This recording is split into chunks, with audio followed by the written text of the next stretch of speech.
খুব মজাদার আলু দিয়ে মাশরুম ভাজি। আসসালামু আলাইকুম। আলু দিয়ে মাশরুম ভাজি করার জন্য চুলায় একটি কড়াই নিয়ে কড়াইতে পরিমাণ মতো তেল দিয়ে নিলাম। দিয়ে দেব পেঁয়াজ কুচি, কাঁচামরিচ ফালি করে রাখা। মাশরুমগুলো আমি আগেই সিদ্ধ করে ফ্রিজে রেখে দিয়েছিলাম। কাঁচা মাশরুম বেশি দিন ফ্রিজে রাখলে নষ্ট হয়ে যায়। কয়েকদিন হলো এনেছি, এই কারণে ফ্রিজে আমি সিদ্ধ করে রেখেছিলাম। এখন কাঁচামরিচ পেঁয়াজগুলো লাল হয়ে যাওয়ার পরে আমি মাশরুমগুলো দিয়ে নিলাম। একটা বক্সে করে রেখে দিয়েছিলাম মাশরুম। এভাবে ভাজা হয়ে গেলে, লাল লাল হয়ে গেলে এখন দিয়ে দেব আমি আলু কুচি করে রাখা। আলু দিয়ে মাশরুম ভাজি করলে আমার ছেলে মেয়ে অনেক বেশি পছন্দ করে।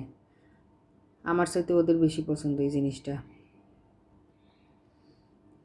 দিয়ে দেব পরিমাণ মতো লবণ। তেল কম মনে হলো তাই আবার একটু তেল দিলাম। একটু হলুদের গুঁড়া, অল্প একটু ধনিয়ার গুঁড়া, একটু জিরা পেঁয়াজ বাটা, সব কিছু দেওয়া শেষ। এখন এগুলো আলু ভাজির মতো কিছুক্ষণ নেড়ে চেড়ে ভাজি করলেই খুব মজাদার একটা মাশরুমের ভাজি হয়ে যাবে। এটা আমার ছেলেমেয়ের অনেক পছন্দের একটা ভাজি। ভিডিওটা এই পর্যন্তই। আল্লাহ হাফেজ।